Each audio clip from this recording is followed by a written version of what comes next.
한 장로님이 하나님의 부름을 받고 세상을 떠나서 천국에 들어가시게 되었습니다. 천국에 가니까 몇 달 전 세상을 떠난 집사님이 먼저 와 계신데 식사 시간이 되었어요. 그러니까 그 집사님에게 아름다운 천사들이 많이 달라붙어서 진수성찬을 이렇게 대접하고 있는 것을 보게 되었습니다. 장로님은 생각했습니다. 아니, 집사도 저렇게 진수성찬을 받아 먹는데 장로인 나에게는 얼마나 이렇게 좋은 음식을 갖다 줄 것인가 하면서 빨리 천사가 자신을 부르기만을 기다리고 있는데 계속 시간이 가도 아무도 자기에게 오지를 않는 거예요. 뭘 드실 건지 물어보지도 않는 겁니다. 그래서 화가 머리끝까지 난 장로님이 갑자기 한 천사를 붙잡고 말을 했어요. 왜 나에게는 아무도 물어보지도 않고 음식도 갖다 주지 않는 거요? 그렇게 말했더니 천사가 하는 말이, 장로님은 셀프 서비스입니다. 그렇게 말을 했어요. 그래서 어이가 없었지만은 또 몇 달 전에 이렇게 세상을 떠난 목사님이 생각나서, 그러면 우리 목사님은 어디 계셔요? 어디서 식사를 하고 있죠? 그렇게 말을 하니까 이제 천사가 하는 말이, 목사님은 배달 나가셨습니다. 그렇게 말했다고 하죠. 이 이야기는 물론 하나의 예화입니다마는 우리가 하나님 앞에 서는 것이 직분이 무엇이냐 그런 것이 중요한 것이 아니라, 얼마나 믿었느냐가 중요한 것이 아니라, 하나님과의 1대1의 관계에서 얼마나 예수 잘 믿었느냐에 따라서 하늘나라의 상급도 달라질 수 있다고 하는 그런 이야기입니다. 오늘 또 우리 산부 예배에 나온 하나님의 백성들 마음은 활짝 열고 하나님의 말씀 받을 때에 옆에 사람 눈치 보지 말고 나에게 1대1로 말씀해 주시는 그분을 만나서 오늘 또 은혜 받고 승리하시고 회복의 역사를 경험하는 주의 자녀들 다 되시기를 주님의 이름으로 축원합니다. 이제 우리 다 같이 본문 말씀 13절 14절 말씀을 다 같이 읽겠습니다. 유다 왕 우시야 제39년에 야베스의 아들 살룸이 사마리아에서 왕이 되어 한 달 동안 다스리니라. 가디의 아들 므나헴이 디르사에서 사마리아로 올라가서 야베스의 아들 살룸을 거기에서 쳐 죽이고 대신하여 왕이 되니라. 아멘. 올해 이제 저희가 영적 열매 시리즈로 열왕기서에 나와 있는 여러 이스라엘의 왕의 그런 이야기들을 통해서 그 가운데 역사하신 하나님의 이야기들을 듣고 있습니다. 시간 여러 왕들이 나오고 여러 가지 이야기가 있기 때문에 이제 이러다가 우리가 이스라엘 역사의 박사가 되지 않냐 이런 걱정을 하실 수가 있어요. 그러나 아무 걱정하지 마십시오. 2주만 지나면 다 잊어먹습니다. 걱정하실 필요 하나도 없어요. 어차피 우리는 잊어먹기 때문에. 그래서 우리가 말씀 받는데 이렇게 많은 왕들, 이름도 모르는 왕들 듣게 되는데, 중요한 것은 왕 이름 다 잊어먹고 잃어버려도 그 인생들에게 행하신 하나님의 역사만은 꼭 기억해서 우리에게 주시는 하나님의 말씀으로 받고 그 말씀대로 살아서 앞길 열리고 복받고 하나님 은혜대로 승리하는 귀하고 복된 하나님의 자녀들 다 되시기를 바랍니다.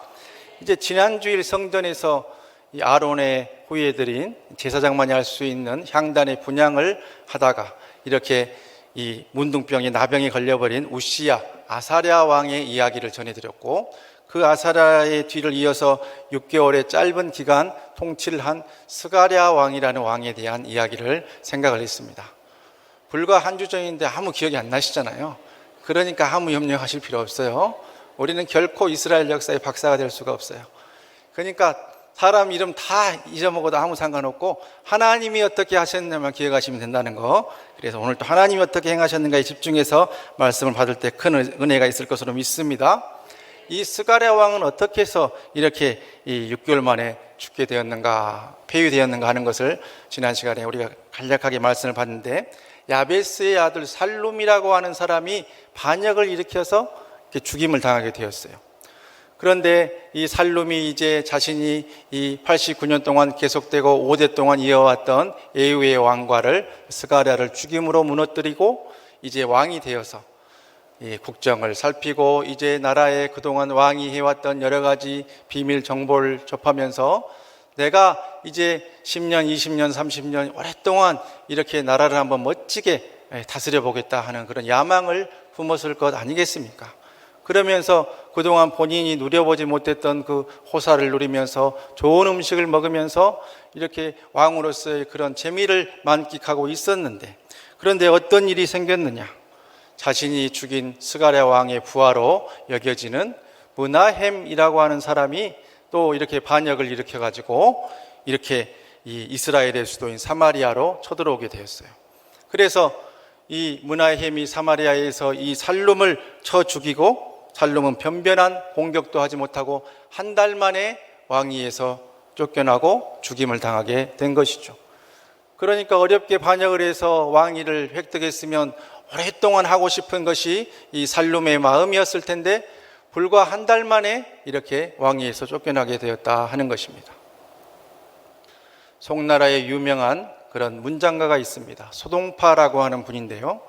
이분이 이제 말년에 누명을 쓰고 이렇게 억울하게 귀양을 가게 되었어요. 그래서 중국의 해남 창화라고 하는 곳에서 유배 생활을 하게 되었는데, 당대에 호령하고 문장가로서 칭송을 받던 이 소동파가 이제 이 촌노의 모습으로 노인이 다 돼가지고 이렇게 표주박 하나를 들고 노래를 흥얼거리면서 길을 가는 것을 그 지역에 있는 한 노파가 보게 되었어요.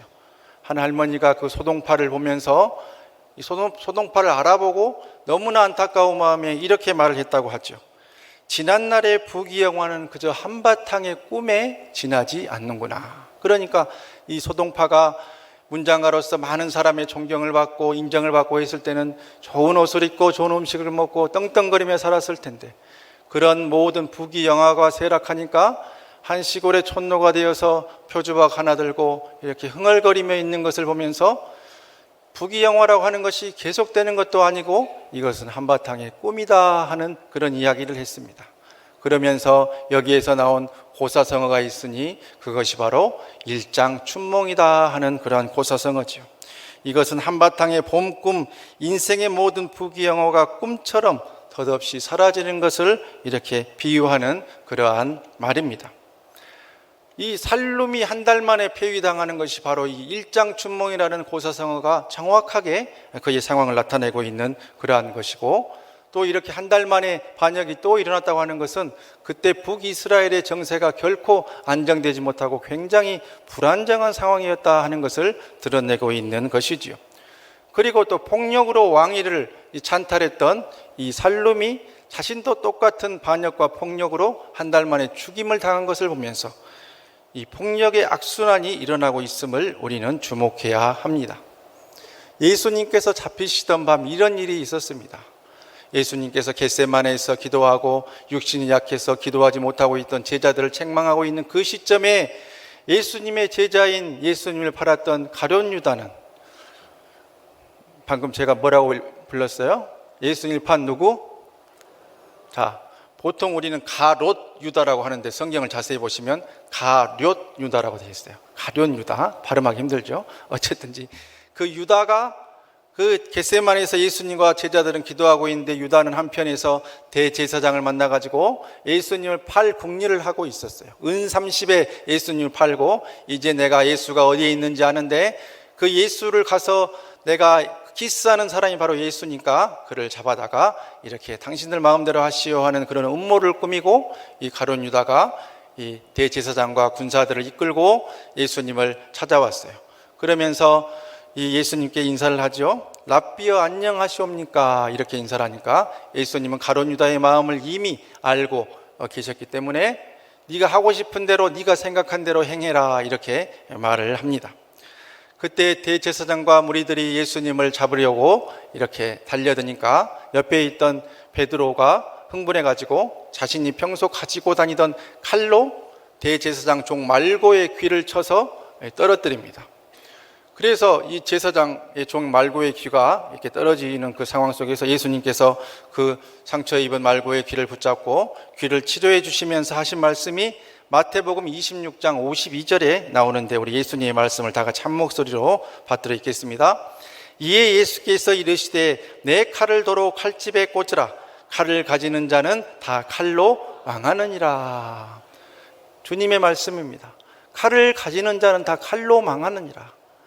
입으로 남을 죽이고 남을 비방하고 죽이는 자는 그 입으로 망하게 되어 있고 폭력으로 남을 죽이는 자는 그 폭력으로 망하게 되어 있다고 하는 그러한 말씀이죠. 그래서 스가랴 왕에게 폭력으로 이렇게 이 왕위를 쟁취했던 살룸은 똑같이 한 달 만에 자신이 행했던 그 폭력으로 인해서 죽임을 당하고 왕위를 빼앗기게 됩니다.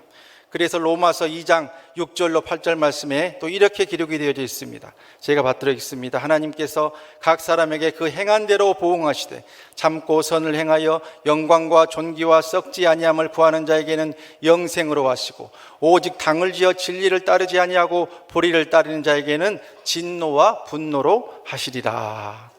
그러니까 사람이 행한 것은 여러 모양으로 행하는데 그 결과는 두 개로 나눠진다고 하는 말씀이죠.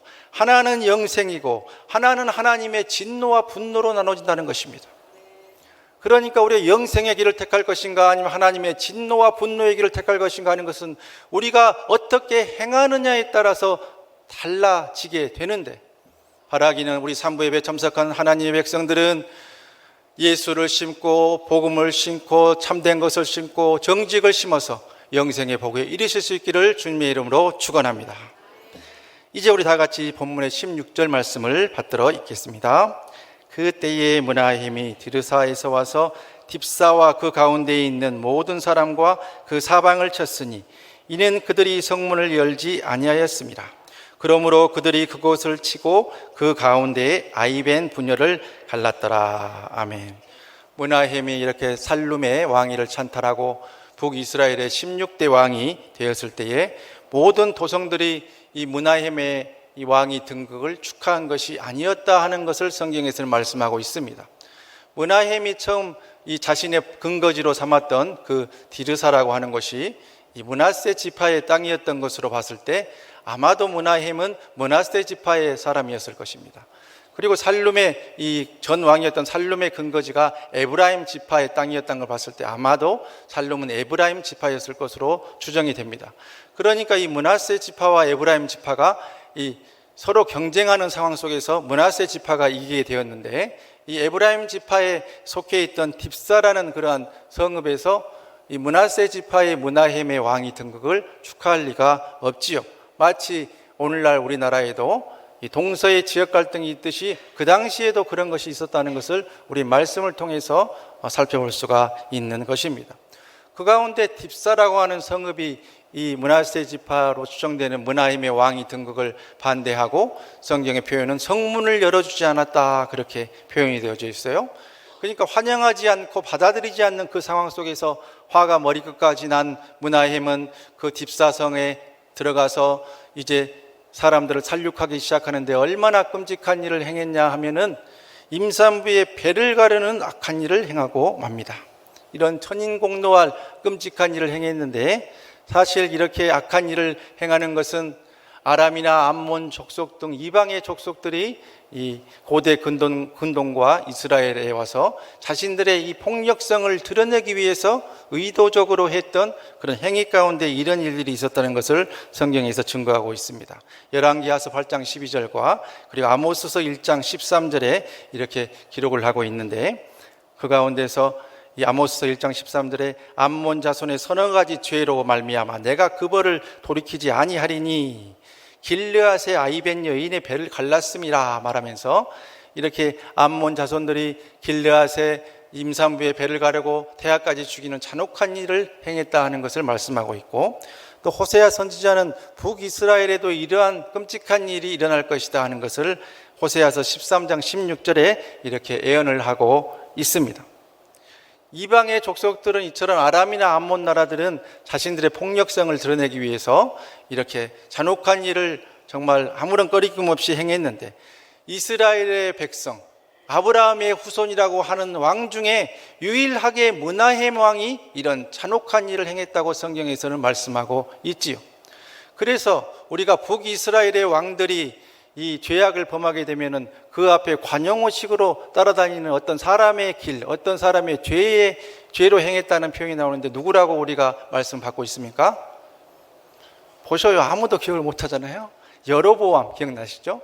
여로보암의 죄 또는 여로보암의 길로 행했다고 하면서 그 사람들이 이제 이렇게 이 정말로 악한 일을 계속 대를 이어서 하고 있음을 말씀하고 있는데, 오늘 본문 18절에 므나헴에 대해서는 특이한 표현을 하나 하고 있는데, 여호와 보시기에 악을 행하여 이스라엘로 범죄하게 한 느밧의 아들 여로보암의 죄에서까지는 다른 왕들과 똑같은데, 다른 왕들에게 하지 않는 표현을 두 자를 더하는데 평생 떠나지 아니하였더라.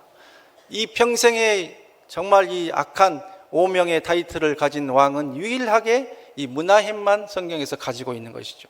여로보암의 죄에서, 여로보암의 길에서 평생 떠나지 아니하였더라고 그렇게 기록을 하고 있습니다.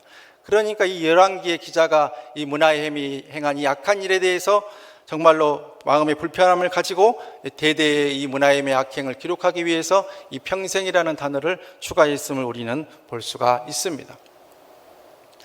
강약약강이라는 그러한 신조어가 있습니다. 이 말은 고사성어나 사자성어 아니고요, 2010년경부터 인터넷에서 네티즌들에 의해서 만들어낸 그러한 신조어지요. 그때부터 쓰여졌는데, 이 강약약강은 무슨 말이냐고 하면 강한 자에게 약하고 약한 자에게 강하다 하는 말이죠. 그러니까 강한 자에게는 아첨하고 굉장히 비굴하게 행하면서 약한 자에게는 자신의 그 강함을 드러내는 이런 옳지 못한 행위를 하고 있는 것을 말씀을 합니다. 예를 들면 직장에 그러한 내가 직원으로 있는데 내 상사한테는 아부하면서 아첨하면서 너무 이렇게 잘하는데, 내 밑에 부하 직원에 대해서는 소위 갑질을 하면서 괴롭히고 하는 것, 강약약강이라고 할 수 있지요. 또 가정에서는 부부싸움을 하는데 엄마가 이제 아빠한테 한 소리 듣고 마음이 너무 상했어요. 그래서 첫째를 불러다 놓고 뭐라고 괜히 트집져 와서 공부를 한 해 만에 혼내니까 화가 난 첫째는 또 누구한테로 갈까요? 지 동생한테 가가지고 또 동생을 또 뭔 트집을 잡아가지고 막 괴롭혀요. 그 동생은 또 누구한테 갈까요? 집안에 죄 없는 강아지한테 가가지고 괜히 밥을 먹네, 잘 먹네, 똥을 쌌네 하면서 괴롭히는 일이 바로 강약약강의 그러한 모습이죠. 그런데 오늘 므나헴이 이러한 모습이 바로 약한 자에게는 강하고 강한 자에게 약한 이런 전형적인 옳지 못한 인간의 모습을 보여주고 있는데, 또다시 어떤 모습을 보였는지 우리 19절에서 20절 말씀을 다 같이 받들어 읽겠습니다. 아스루 왕 불이 와서 그 땅을 치려하매 므나헴이 은천달란트를 불에게 주어서 그로 자기를 도와주게 하므로 나라를 자기 손에 굳게 세우고자 하여 그 은을 이스라엘 모든 큰 부자에게서 강탈하여 각 사람에게 은 50세겔씩 내게 하여 아수르 왕에게 주었더니 이에 아수르 왕이 되돌아가 그 땅에 머물지 아니하였더라. 아멘. 지난주에도 나온 아수르의 왕 디글랏 블레셀이라고 하는 이 왕을 이 오늘 본문에서는 아수르 왕 불이라고 불렸는데요, 이 두 사람은 같은 그러한 왕인데, 이 불왕이 므나헴이 다스리는 북이스라엘을 침략하려고 한 것입니다. 그런데 그 상황 속에서 이 므나헴이 자신의 군사력으로는 도저히 이 아수르의 강력한 군사를 이길 수 없기 때문에 머릿속에 생각해낸 것이 많은 조공을 미리 바쳐가지고 이렇게 이 아수르 왕의 마음을 사서 우리나라를 지켜야겠다, 이런 꼼수를 생각하게 된 것이죠. 그런데 성경은 어디에서도 이 상황 속에서 므나헴이 하나님께 기도하거나 선지자에게 물었다는 말씀을 하고 있지 않습니다. 그런데 이 므나헴이 바쳤던 이 선조공의 규모가 어마어마합니다. 말씀에서는 은천달란트라고 말하는데 이것은 바로 600만 드라크마입니다. 600만 드라크마는 1드라크마가 노동자의 하루 품삯이라고 그래요. 그래서 지금 특별한 기술이 없는 노동자들이 이렇게 보통 하루에 한 10만 원가량을 받는다고 해서 계산을 해보니까 이게 어느 정도 돈이냐고 하면은 6천억 정도 되는 그러한 돈입니다. 우리 성도님들은 보통 한 10억씩은 용돈으로 주기 때문에 6천억이 나와도 아무 반응이 없어요. 그런데 2700년 전에 이 중동의 근동의 조그만 나라인 북이스라엘에서 6천억이라는 돈을 모으기까지 얼마나 그 나라의 백성들이 힘들었겠느냐 하는 것을 한번 상상을 해보십시오. 므나헴이 이 1000달란트의 은을 가지고 있었던 것이 아니라 그 나라에 있는 부자들에게서 은 50세겔씩을 강탈했다고 성경은 기록합니다. 그러니까 강제로 이 돈을 빼앗아 가지고 6천억이라고 하는 많은 돈을 만들어서 이 불왕에게 갖다 주었다 하는 것을 말씀하지요. 지난주에 또 여러 고고학적 자료들이 있었는데 이 디글랏 빌레셀 3세의 그러한 이 유물이 이러한 이 탑이 이렇게 대형 박물관에 현재 소장 중인데, 이란의 자르고스 산맥이라고 하는 곳에서 저 석탑이 발견되었어요. 저 비석에는 조공을 바친 왕의 이름 가운데서 정확하게 사마리아의 므나헴이라는 이름을 기록하고 있습니다. 그러면서 이 므나헴에 대해서 이렇게 적고 있는데, 므나헴은 내가 눈보라처럼 그를 압도하매 그는 새처럼 홀로 도망쳐 내 발 앞에 절했다. 나는 그를 금은 여러 색의 장식이 있는 아마포 옷을 입혀 그의 처소로 돌려보냈다. 이렇게 기록을 하고 있습니다.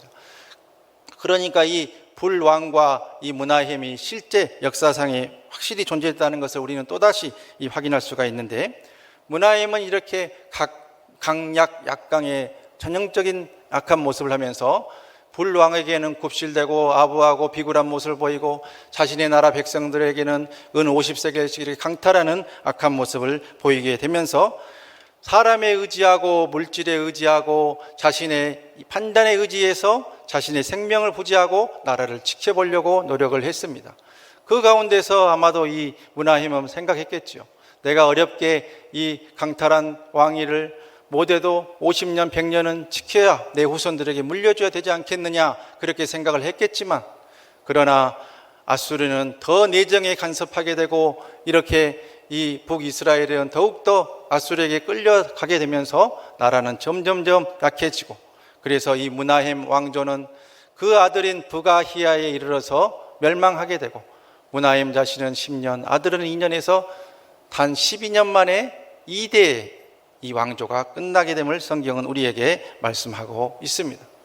6천억 원이라고 하는 엄청난 돈을 들였음에도 그 왕조가 이렇게 길게 가지 못하고 금방 끝났다고 하는 것을 성경은 우리에게 말씀하고 있는 것이지요.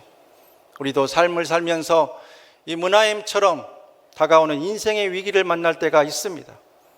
그때 어떤 방법으로 그것들을 극복해 나가려고 노력을 하십니까? 어떤 사람들은 자신들의 경험과 지식에 기대서 그 상황을 타개해 보려고 노력을 합니다. 어떤 사람들은 곧 없어질 물질에 기대서 그 상황을 극복해 보려고 노력을 하지요. 또 어떤 사람들은 사람에 기대서 그 사람에 의지해서 그 문제를 해결해 보려고 합니다. 그러나 사람들은 자신들의 유익에 따라서 어떤 때는 도움을 주기도 하고 어떤 때는 배반하기도 하고, 그렇게 인생을 경험해 오지 않으셨습니까? 그렇기 때문에 우리가 세상의 삶을 살면서 세상 것들로, 없어질 것들로 우리의 삶의 위기를 극복해보려 했을 때 남는 것은 실망이요, 한숨이요, 낙담이요, 눈물이요, 그리고 실패의 결과만 있게 됩니다. 중고등학교 교과서에도 실려있는 도종환 시인의 담쟁이라고 하는 그런 시가 있습니다. 제가 시를 한번 읽어드리겠습니다. 담쟁이. 저것은 벽, 어쩔 수 없는 벽이라고 우리가 느낄 때, 그때 담쟁이는 말없이 그 벽을 오른다. 물 한 방울 없고 씨앗 한 톨 살아남을 수 없는 저것은 절망의 벽이라고 말할 때, 담쟁이는 서두르지 않고 앞으로 나아간다. 한 뼘이라도 꼭 여럿이 함께 손을 잡고 올라간다. 푸르게 절망을 다 덮을 때까지 바로 그 절망을 잡고 놓지 않는다. 저것은 넘을 수 없는 벽이라고 고개를 떨구고 있을 때 담쟁이 잎 하나는 담쟁이 잎 수천 개를 이끌고 결국 그 벽을 넘는다. 이제 그 교회 그림 하나 다시 올려주시고요. 방배동에 있는 그러한 이 사목교회라는 그러한 교회인데, 저 교회의 붉은 벽돌 건물에 저렇게 아름답게 담쟁이가 이렇게 타고 올라가서 아름다운 모습을 하고 있습니다. 이 담쟁이 시에서 이 시인은 이 담이라고 하는 그런 절망적 상황에도 굴하지 않고 오히려 그것을 통해서 삶의 고난과 어려움을 극복하겠다고 하는 의지를 이렇게 드러내고 있습니다. 그런데 이 담쟁이는 그냥 하찮은 넝쿨 식물에 불과합니다. 이 담쟁이는 그냥 식물이 있으면 나무를 휘감고 올라가는 칡넝쿨처럼 이렇게 기생식물에 불과한데, 이 담쟁이가 저 교회 그 담을 만나서 이렇게 수천 수십만의 이 담쟁이와 함께 타고 올라갔을 때 저렇게 건물을 아름답게 꾸미는 그런 담쟁이가 되었듯이, 담쟁이가 담쟁이의 역할을 하기 위해서 담쟁이에게 담이 있어야 하듯 예수 믿는 우리 예수쟁이에게는 예수가 필요합니다. 담쟁이에게 담이 있어야 하듯 예수쟁이에게는 예수가 필요하죠. 담이 없다면 담쟁이는 한낱 넝쿨 식물로 아무런 장식도 하지 못하고 그저 그렇게 사라져버릴 존재였을 것 아니겠습니까? 그러나 저 담을 만나서 타고 오름으로 저렇게 아름다운 교회를 아름답게 장식하는 담쟁이가 되었듯이 우리도 주님 만나기 전에, 예수 만나기 전에는 아무것도 없는 죄인이었고 하찮은 그러한 인생이었는데 예수 만남으로 죄인에서 의인되고 불행에서 행복으로 옮겨지고 싸구려 인생에서 명품 인생으로 바뀌어지게 되고 거룩한 나라요 왕같은 제사장이라 칭함받게 되었으니 이 얼마나 아름다운 일입니까? 그렇습니다. 담쟁이에게는 담이 필요하듯 예수쟁이에게는 예수가 필요합니다. 그래서 우리에게는 주님이 필요합니다. 그래서 그 예수를 만나셔야 합니다. 인생에 문제가 있으십니까? 주님을 만나십시오. 주님을 붙드십시오. 그 예수를 만나십시오. 사람에게 의지하지 마십시오. 우리는 흔히 인생을 살면서 하나쯤 기댈 언덕이 있어야 된다, 그런 이야기를 합니다. 기댈 언덕, 돈에 의지해 보셨지요? 건강에 의지해 보셨지요? 사람에 의지해 보셨지요? 사람 믿고 사람 따르다가 상처받는 일들이 얼마나 많았습니까? 또 얼마나 앞으로 경험하실 겁니까? 결코 어떠한 썩어질 인생들, 없어져야 될 사람들, 세상 것들에 의지하지 마시고 우리의 기댈 언덕은 골고다 그 언덕, 예수 십자가 그 복음 하나뿐이라는 것을 알고 나의 기댈 언덕은 골고다 언덕, 갈보리 언덕, 십자가 예수란 것만 기억하고 이제는 인생의 기댈 언덕을 그 언덕, 그 십자가, 그 예수에게로 집중하실 수 있기를 주님의 이름으로 간절히 축원합니다. 그럴 때 우리의 기댈 언덕이 되어주신 그 주님께서 우리의 삶을 지켜주시고 우리의 삶을 통해 영광 받아주시고 사랑하는 산부예배에 참석한 모든 성도님들의 앞길 열어주시며 승리로 우리의 삶을 이끌어주시게 될 것입니다. 나는 아무것도 없다 말씀하지 마십시오. 나는 가진 것도 없고 사람도 없고 백도 없고 기댈 언덕도 없다 말씀하지 마십시오. 우리에게는 이 언덕이 있습니다. 골고다 언덕이 있고 갈보리 언덕이 있고 예수 십자가가 있기 때문에 우리는 이길 수 있습니다. 그분이 우리를 지켜주실 것이고 우리의 손잡고 걸어주실 것이고 우리를 이기게 도와주실 것입니다. 오늘의 결단송 주만 바라볼지라는 박성호 형제라는 분이 작사 작곡한 그러한 곡입니다. 그런데 이 곡이 이렇게 많이 알려지고 은혜로운 찬양으로 한국교회에 알려지게 된 것은 다윗과 요나단이라고 이렇게 불렸던 그런 남성 듀엣이 이 곡을 찬양한 이후로 이렇게 알려지게 된 것인데요. 그 가운데서 이 다윗과 요나단의 멤버셨던 황국명 목사님이 이렇게 간증한 것을 제가 들었습니다. 원래는 다윗과 요나단은 이 황국명 목사님과 이 전태식 집사님이란 분이 함께 듀엣으로 찬양을 했는데 오래전에 이제 전태식 집사님이 4집까지 앨범을 발표하고 미국으로 이렇게 떠나시게 되었어요.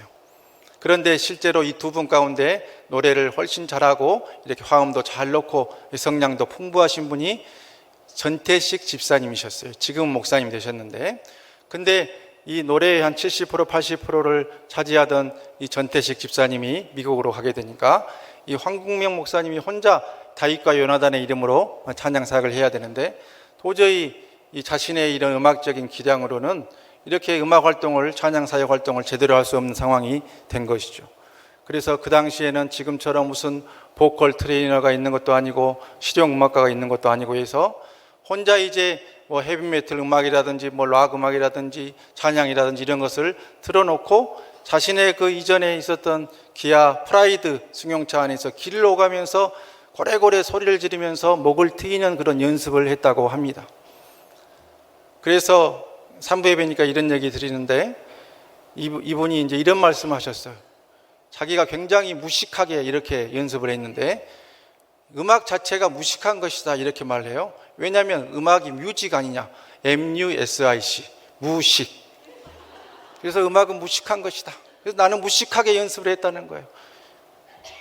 그래서 이렇게 연습을 하고 했는데 목이 트이는 게 아니라 이 목소리가 갈라지면서 목에 피가 나면서 이상한 그런 반응이 나타났다 하는 것이죠. 목이 다 성대가 상해버리고 만 것입니다. 그래서 목소리가 쇳소리가 나고 찬양 사역은 전혀 할 수 없는 그런 상황이 되어서 이제 이비인후과에 가서 검사를 해보니까 성대 결절인데 너무 심해가지고 수술하게 되면 성대를 드러낼 수도 있고 노래는 앞으로 평생 못할 것이고 잘못하면 목소리까지도 잃을 수 있다 하는 그런 청천벽력 같은 사형 선고를 받게 된 것이죠. 이분은 목회자고 찬양 사역자이기 때문에 설교하려면 목소리도 필요하고 찬양하려면 또 이렇게 목소리가 잘 나와줘야 되는데 성대가 완전히 파괴되어서 노래할 수 없고 말할 수 없는 그 상황 속에서 절망 가운데 이제 한 교회를 가게 됐는데 그 교회에 있는 찬양집을 우연히 펼쳐보니까 거기에 작사 작곡자 이름도 없는 그런 노래가 하나 눈에 띄었다고 그래요. 근데 그 악보의 가사를 읽는 가운데 이 가사가 마음에 꽂혔어요. 너의 작은 신음에도 응답하시니 너는 어느 곳에 있든지 주를 향하고 주만 바라볼지라 하면서 이 가사를 읽는데 하나님, 내가 꺽꺽대는 소리도 들어주시고 나의 쇳소리도 들어주시고 나의 신음을 다 듣고 응답해 주신다 하니 얼마나 그 가사가 은혜가 되든지 눈물을 흘리면서 그 뒤로도 2년여의 시간을 이렇게 보냈다고 합니다.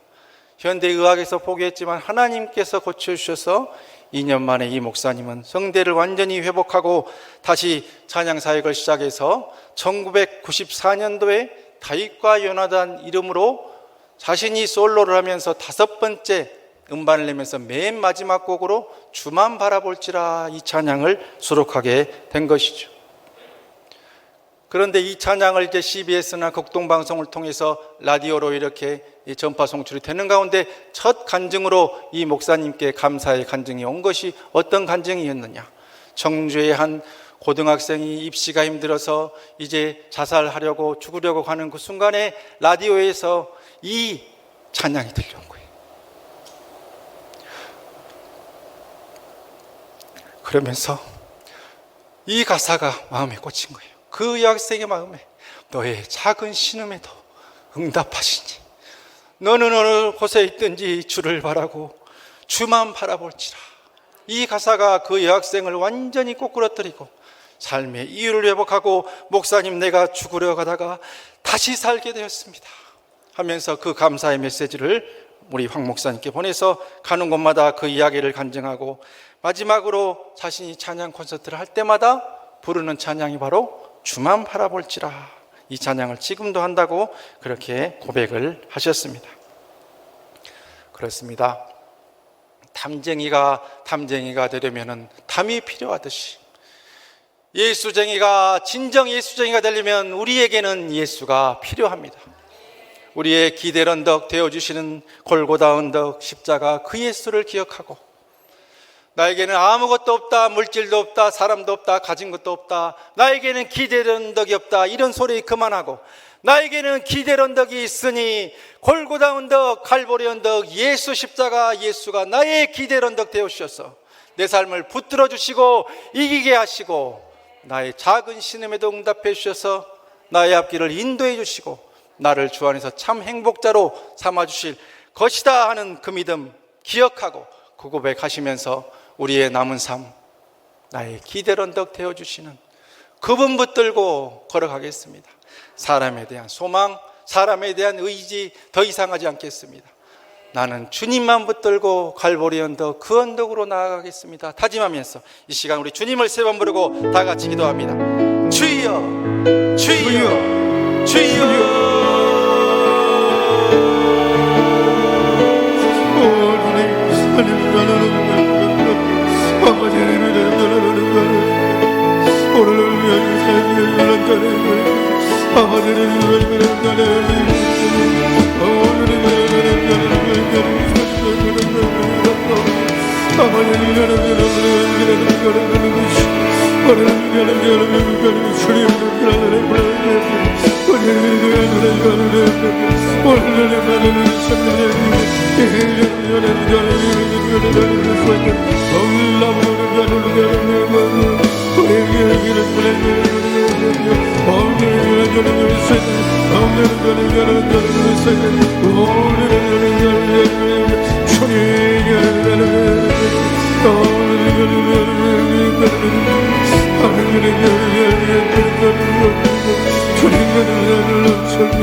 우리의 참 소망이신 하나님 아버지, 우리가 삶을 살면서 잠깐 후면 없어질 세상 것들을 의지하고 사람을 우리의 기대론덕으로 삼고 살았음을 고백합니다.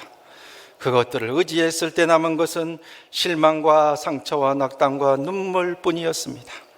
이제는 우리가 나를 위해 갈보리 언덕 십자가에 달리신 주님만 바라보게 하여 주옵소서. 주님만 의지하게 하옵소서.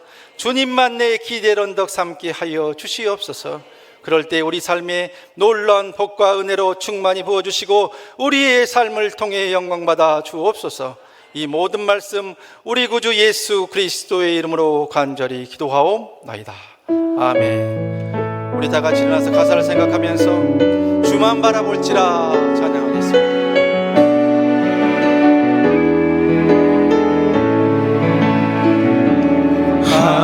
하나님의 사랑을 사모하는 자, 하나님의 평안을 바라보는 자, 너의 모든 것 창조하신 우리 주님, 너를 얼마나 사랑하시는지. 하나님께 찬양과 하나님께 찬양과 경배하는 자, 하나님의 선하심을 닮아가는 자, 너의 모든 것 창조하신 우리 주님이 너를 자녀 삼으셨네. 하나님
보시고 너를 지키시기를 원하며 여호와는 그의 얼굴을 내게 비치사 은혜 베푸시기를 원하며 여호와는 그 얼굴을 내게로 향하여 드사 평강 주시기를 원하노라. 아멘.